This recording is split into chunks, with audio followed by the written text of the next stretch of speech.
두 군데. 로마서 4장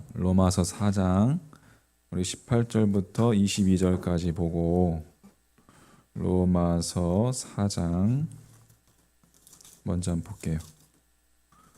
로마서 4장 18절부터 22절까지 같이 한 목소리로 같이 한번 보도록 하겠습니다. 로마서 4장 18절부터 22절까지 시작. 아브라함이 바랄 수 없는 중에 바라고 믿었으니 이는 내 후손이 이가 되리라 하신 말씀대로 많은 민족의 조상이 되게 하려 하심이라. 그가 100세나 되어 자기 몸이 죽은 것 같고 사라의 태가 죽은 것 같음을 알고도 믿음이 약하여지지 아니하고 믿음이 없어 하나님의 약속을 의심하지 않고 믿음으로 견고하여져서 하나님께 영광을 돌리며 약속하신 그것을 또한 능히 이루실 줄을 확신하였으니 그러므로 그것이 그에게 의로 여겨졌느니라. 아멘. 창세기 17장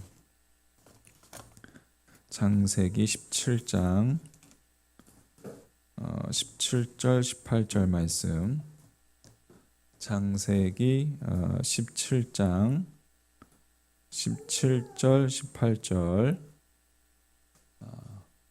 같이 한번 보겠습니다. 창세기 17장 17절 18절 말씀 시작. 아브라함이 엎드려 웃으며 마음속으로 이르되 100세 된 사람이 어찌 자식을 낳을까? 사라는 90세니 어찌 출산하려 하고 아브라함이 이 하나님께 아뢰되 이스마엘이나 하나님 앞에 살기를 원하나이다. 아멘. 네.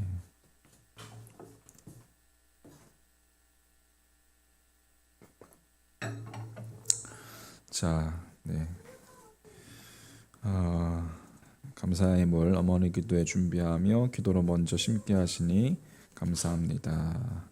하나님만 의지할 수밖에 없는 상황 주심에 감사드립니다. 고생을 주셨습니다. 자, 오늘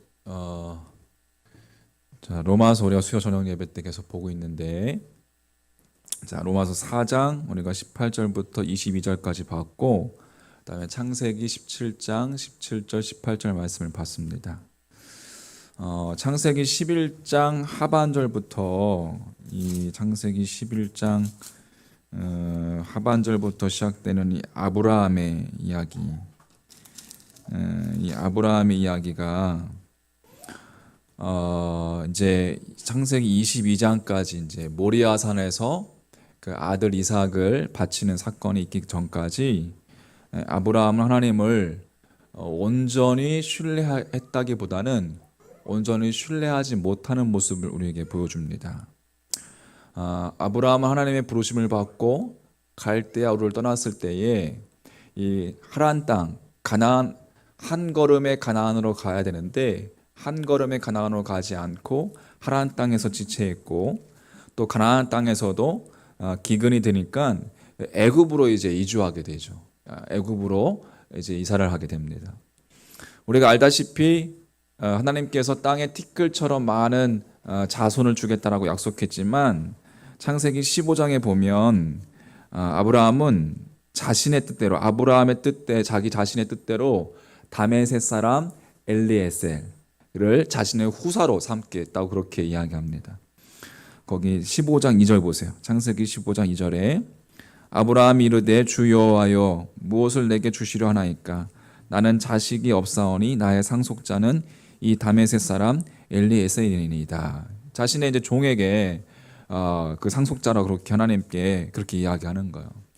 이 사건 이후에 하나님께서는 아니다, 너를 통해서 날짜가 네 후사가 될 것이다 라고 확인하고 아브라함과 언약을 맺으십니다.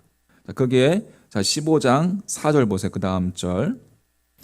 여호와의 말씀이 그에게 임하여 이르시되 그 사람이 네 상속자가 아니라 내 몸에서 날 자가 내 상속자가 되리라 하시고, 5절 말씀 15장 5절 창세기 15장 5절 같이 5절 시작.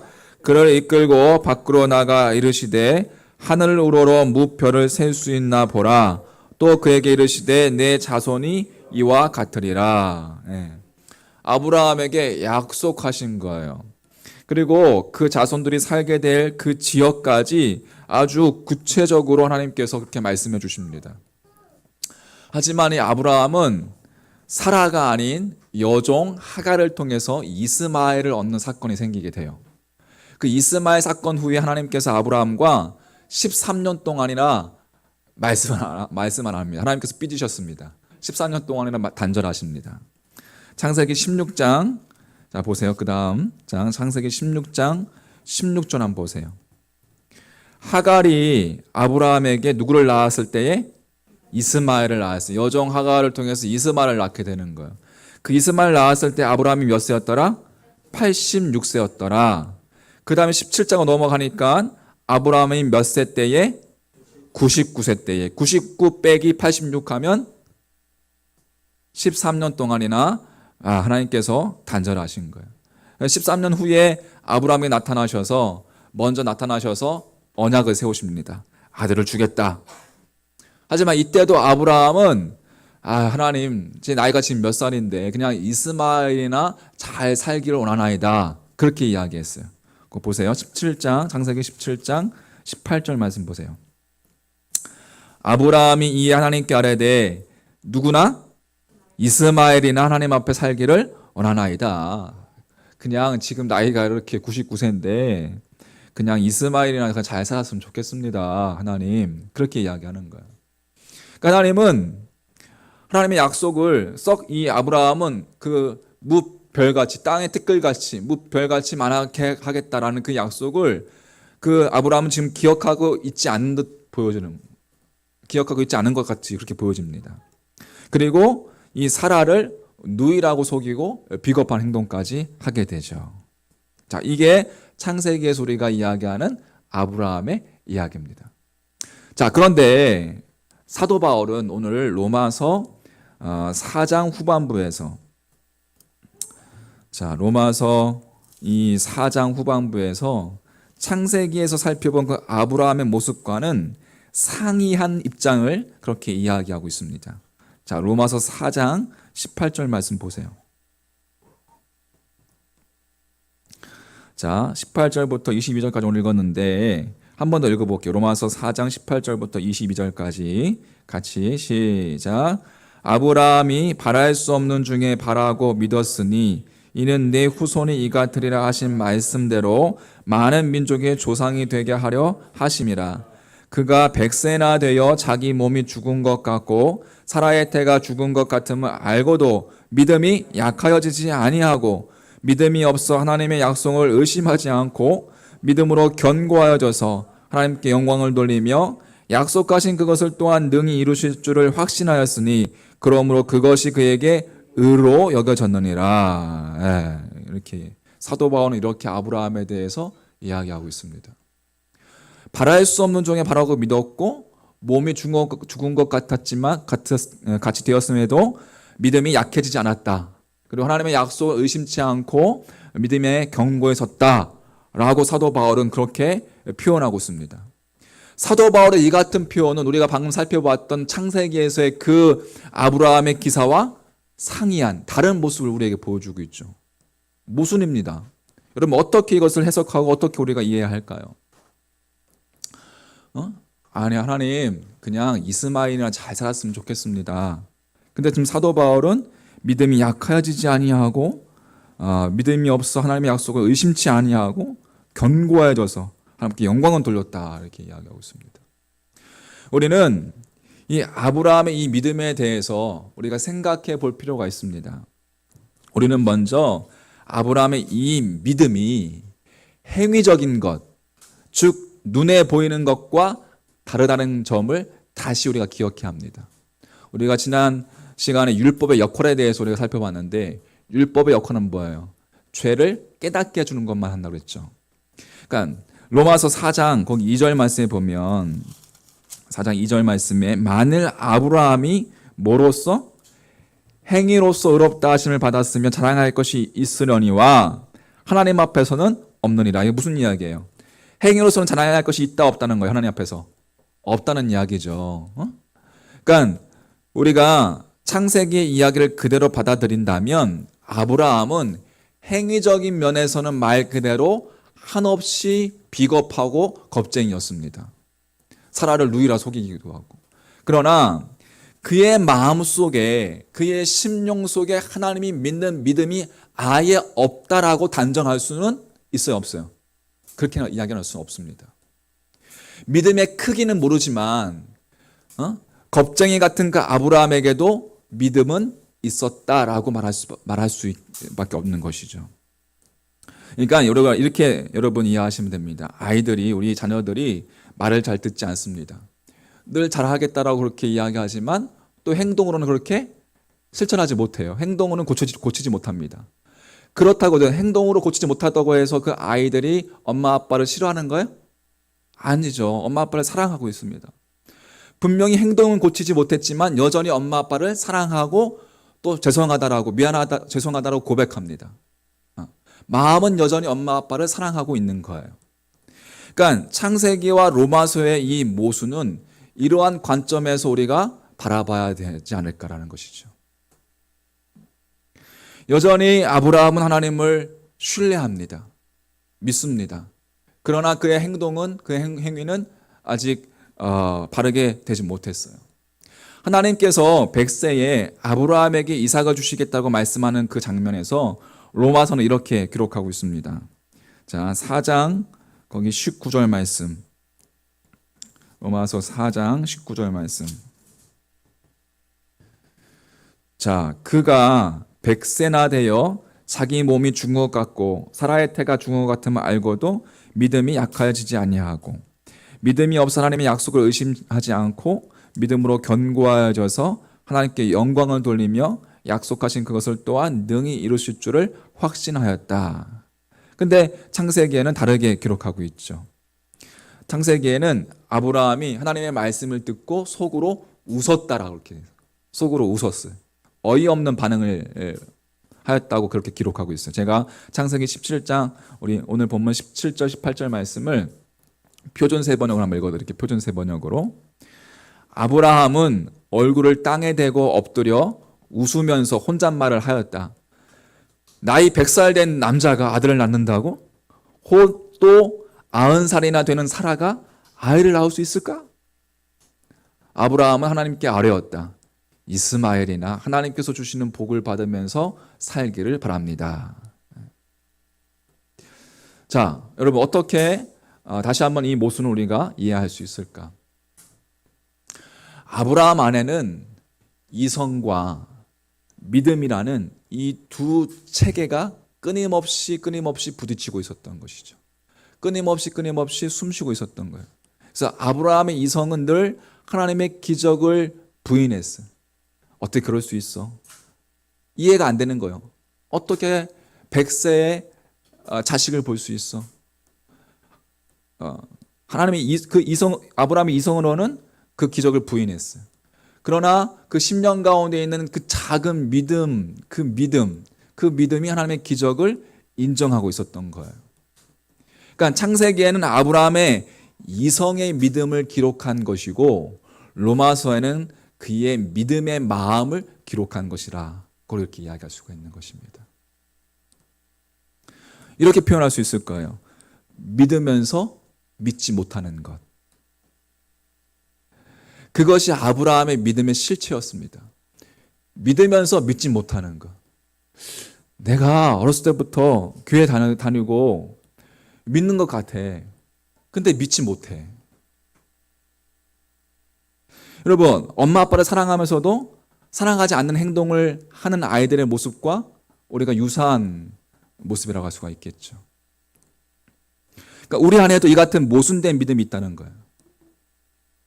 우리가 머리로는 이해가 안 돼. 하나님이 살아있어? 근데 하나님을 또 믿어. 네. 마음으로는. 그러니까 하나님을 믿지만 여전히 우리는 넘어지고 우리는 또 실패하고 그렇습니다. 하나님의 인도하심을 믿지만 믿지 못하는 모습을 또 보게 되는 거예요. 내 안에서. 이 두 개의 실체가 부딪히고 있는 겁니다. 우리의 이성과 믿음이라는 이 두 체계가 끊임없이 내 안에서 부딪히고 있다는 거예요, 여러분. 자, 이 같은 모습 때문에 우리는 아브라함이 믿음의 조상으로 소개되는 이 말씀 앞에서 우리가 감사하지 않을 수가 없습니다. 아브라함의 믿음이 이거였구나. 아브라함의 믿음도 우리와 같은 모습이었다는 거예요, 여러분. 그렇게 믿음의 조상이라는 타이틀이 있지만 아브라함의 믿음 또한 우리와 같은 모습이었어요.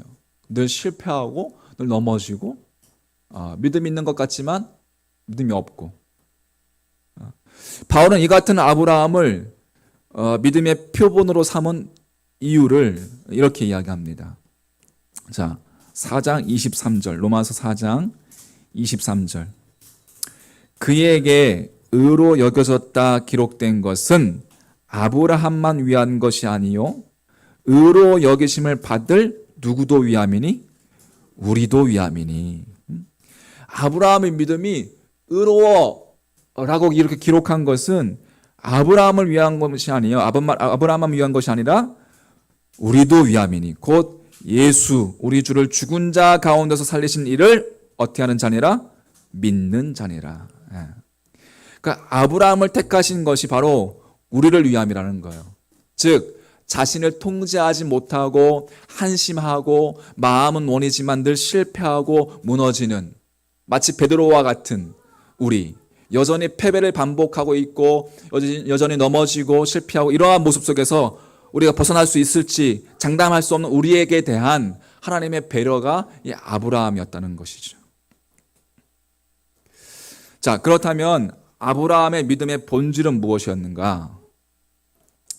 절대적으로 끝까지 지키지는 못했지만 마음 깊은 곳에서 여전히 믿음을 놓치고 있지 않는 절대적인 연약함에서 나오는 믿음이라는 거예요. 그게 아브라함의 믿음의 실체입니다. 약함 가운데 나오는 믿음이라는 거예요. 그게 아브라함의 모습이었어요. 늘 비겁하게 애굽으로 도망가고 사라를 자기 아내를 누이라고 속이고 그것 때문에 후회하고 눈물 흘리고 또 다시 또 부르시면 다시 돌아오고 그러한 겁쟁이 같은 모습이지만 그러한 와중에서도 늘 하나님의 은혜를 구하는 사람이 바로 아브라함이었다는 거예요. 절대적인 그 연약함 가운데서도 하나님 앞에 나오는 그 믿음, 그거 하나를 보신 거예요. 그거 하나를 보셨다는 거예요, 하나님께서.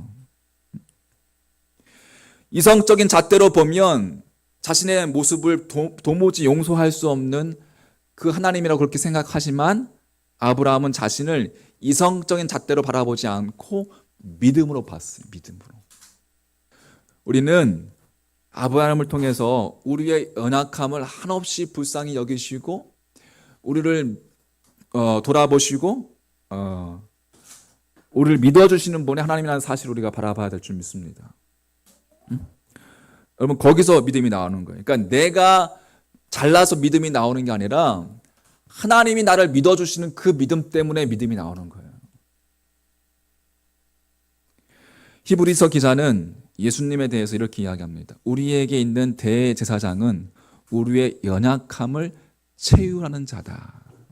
채울하다라는 건 이제 영어로 sympathize, 그러니까 같은 마음으로 느낀다, 이렇게 동정한다. 이런 우리의 연약함과 우리의 약함, 또 한없는 이 비겁함과 비참함까지도 다 품으시는 분이 누구시다? 우리 주님이시다라는 거예요. 진짜 하나님이 있어? 이성적으로 생각할 때는 없는 것 같지만 그럼에도 내가 힘들고 무너질 때 하나님이 계시다면 나 좀 도와주십시오. 인간의 힘으로 할 수 없는 그 여러분 환경에 처할 때 정말 하나님 좀 도와주십시오. 이거 한 번만 도와주면 잘하겠습니다. 라고 외치는. 그리고서 이제 그렇게 잘 됐어도 또 하나님을 외면하고 도망치는. 우리가 병이 들었어요. 그러면 주님 이것만 고쳐지면 내가 주일날 아주 예배 잘 드리고 주님 앞에 나와서 그렇게 하겠습니다. 봉사도 하고 하겠습니다. 그러니까 막상 고쳐주니까 주일날 놀러 가는. 네. 그러니까 그럼에도 불구하고 하나님께서는 하나님 좀 도와주십시오라고 그 작은 외침에도 주님은 듣고 계시고 그것조차도 품어주신다는 거예요. 그게 하나님의 아버지의 사랑이라는 거예요.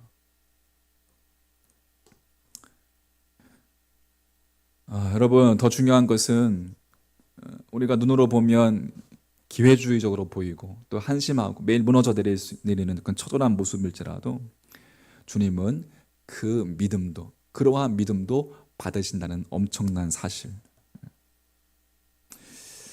무너지셨습니까? 여러분, 바로 그 자리에서 다시금 주님을 바라보시기를 주님의 이름으로 권면해 드립니다. 내가 쓰러진 그 자리에서 다시금 주님을 바라보시기를 간절히 소망합니다. 이성적인 잣대로 날 바라보면 도무지 용납되지 못할 것 같은 모습일지라도 나를 품으시고 긍휼히 여겨주시는 그 하나님의 날 향한 하나님의 믿음을 바라보시기를 주님의 이름으로 간절히 축복합니다.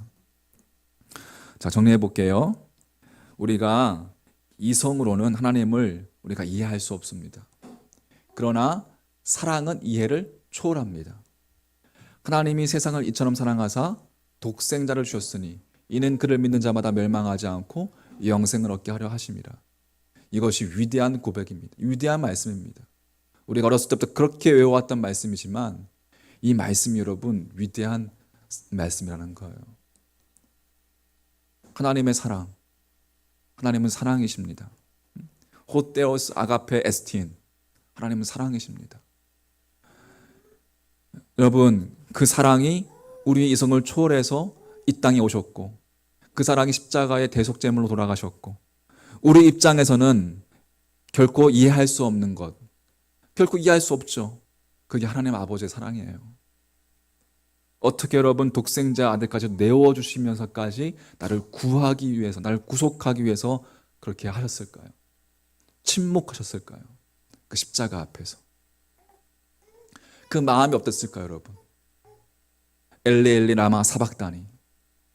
주님께서 십자가로 못 박혔을 때 하늘을 우러러서 그 처절한 그 외침 가운데 하나님은 침묵하셨습니다. 근데 그 십자가가 우리를 구속하였고 우리를 하나님의 자녀가 되는 만드는, 화목하게 만드는 놀라운 능력의 십자가로 바뀌었다는 거예요.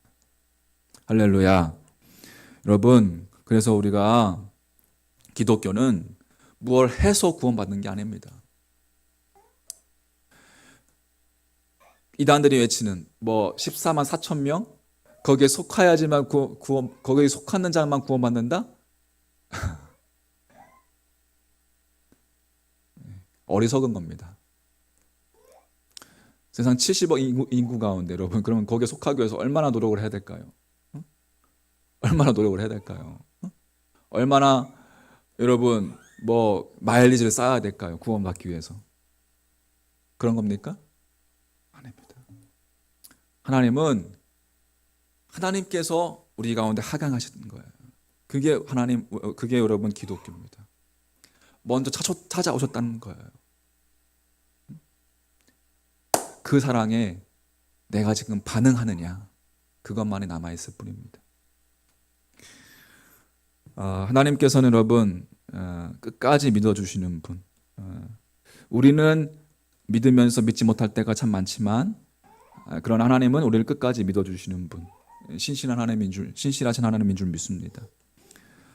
그 사랑을 여러분 더 깊이 만나시기를 주님의 이름으로 간절히 축복합니다.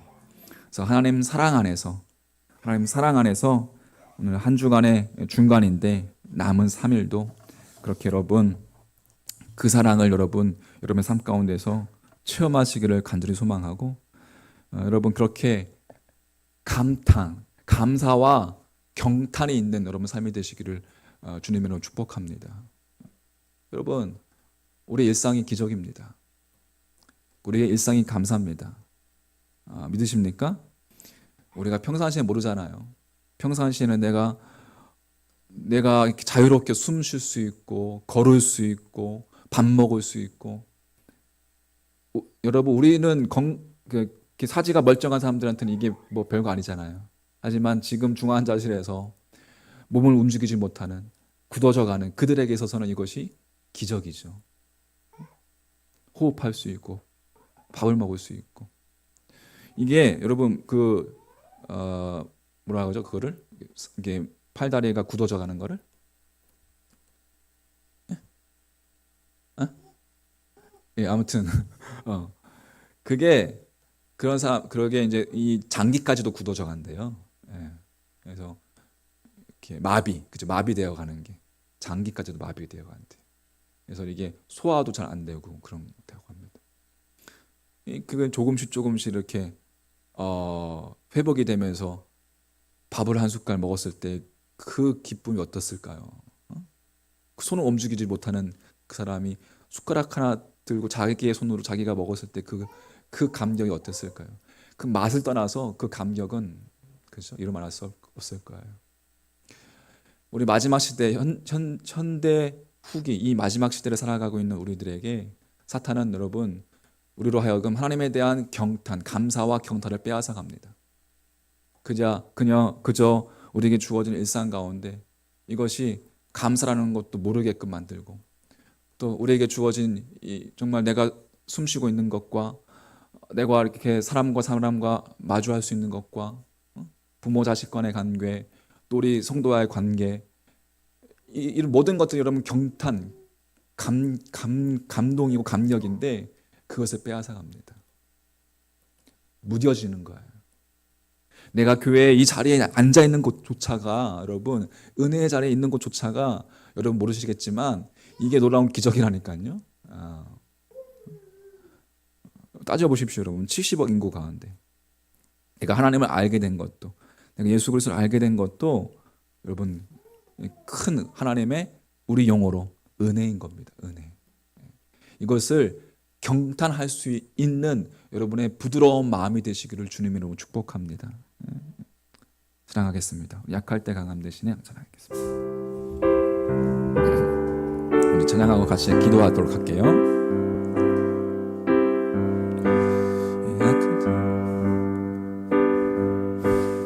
약할 때 강함 대신에 나의 보배가 되신 주 나의 모든 것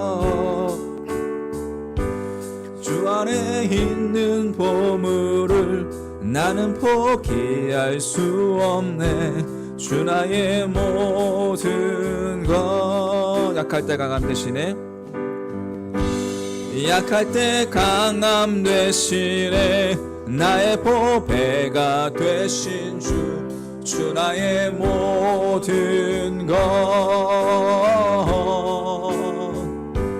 주 안에 있는 보물을 나는 포기할 수 없네 주 나의 모든 것 예수 어린 양 존귀한 이름 예수 어린 양 존귀한 이름 십자가 죄 사하셨네 주님의 이름 찬양해 주 나의 모든 쓰러진 나를 세우고 나의 빈잔을 채우네 주 나의 모든 것 예수 어린 양 존귀한 이름 예수 어린 양 존귀한 예수 어린 양 약할 때 강함 되시네 나의 보배가 되신 주 나의 모든 것 주 안에 있는 보물은 나는 포기할 수 없네 주 나의 모든 예수 어린 양 예수 어린 양 존귀한 이를 주님의 이름을 높여드립니다. 수 어린 양 존귀한 이 예수 어린 양 눈을 감고 예수 어린 양 존귀한 이를 노래가 끝나면 우리 함께 말씀 생각하면서 우리 기도하겠습니다. 하나님 아버지 그렇습니다. 우리의 믿음 우리가 이성적으로 이해하는 것이 아니라 우리의 심령으로 이성을 초월하며 주님을 우리가 의지하며 만날 수 있도록 한번 인도하여 주옵소서. 말씀을 해서 다 같이 기도하면 하나님 하시겠습니다. 기도하시겠습니다. 하나님 아버지 감사합니다. 하나님 오늘도 불러주시고 하나님 아버지 주의 귀한 말씀 가운데 서게 하시는 우리 감사합니다. 하나님 아버지 아브라함의 모습을 통해서 우리가 깨닫게 되는 것 하나님 아버지 그의 안에 그의 내면 가운데 하나님 아버지 그의 이성의 체계와 그의 모든 믿음의 체계가 함께 있었음을 주님 고백하며 나아갑니다. 하나님 아버지 그 둘이 부딪히면서 하나님 아버지 그렇게 몸부림치며 하나님 아버지 그렇게 그의 내면 가운데서 싸우고 있음을 우리가 고백하며 우리가 바라봤습니다. 하나님 아버지 그 모습을 보면서 하나님 우리의 모습도 하나님 연약하고 부족하고 늘 쓰러지고 넘어지는 모습뿐이 하나님 모습을 고백하며 나아갑니다. 하나님 아버지 이러한 저희들을 하나님 끝까지 믿어주시고 하나님 아버지 끝까지 사랑해주시고 하나님 우리를 구속하기 위해서 구원하시기 위해서 아버지 대속제물로 십자가에 돌아가신 그 예수 그리스도의 그 사랑을 우리가 만날 수 있는 아버지 눈낼 수 있도록 아버지 인도하여 주시옵소서. 그 사랑을 아버지 우리를 이해하는 것을 넘어서 마음으로 심령으로 받아들일 수 있는 아버지 부드러운 마음을 허락하여 주시옵소서. 오 주여 네 주님 그렇습니다. 하나님 아버지 그렇습니다. 이 세상에서의 삶 아버지 한 번뿐인 삶을 아버지 이 시간들을 이 인생이라는 시간들을 우리가 어떻게 보내야 될지 하나님 알게 하시고 깨닫게 하시고 내게 주어진 아버지 사명을 감당하며 내게 주어진 그 자리에서 하나님 한 영혼에서 전문 주님께로 인도할 수 있는 아버지 우리의 삶의 데스토로 아버지 인도하시고 축복하시고 이끌어 주시옵소서. 주님을 시합니다. 예수 어린 양 존귀한 예수 어린 양 주님 예수 주님 그렇습니다. 말할 수 없는 중에 말하고 하나님 아버지 우리가 정말 연약하여서 또 쓰러져 넘어지지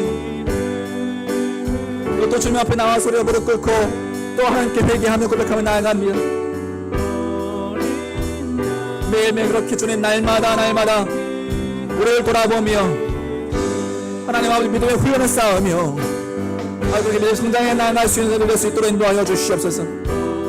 하나님 주님 보이는 음성이 없을지라도 들리는 음성이 없을지라도 하나님 보이는 아버지가 인도하심이 없을지라도 주님을 신뢰하며 주님을 의지하며 믿음으로 달려가는 저들 될 수 있도록 하나님 인도하여 주시옵소서. 아버지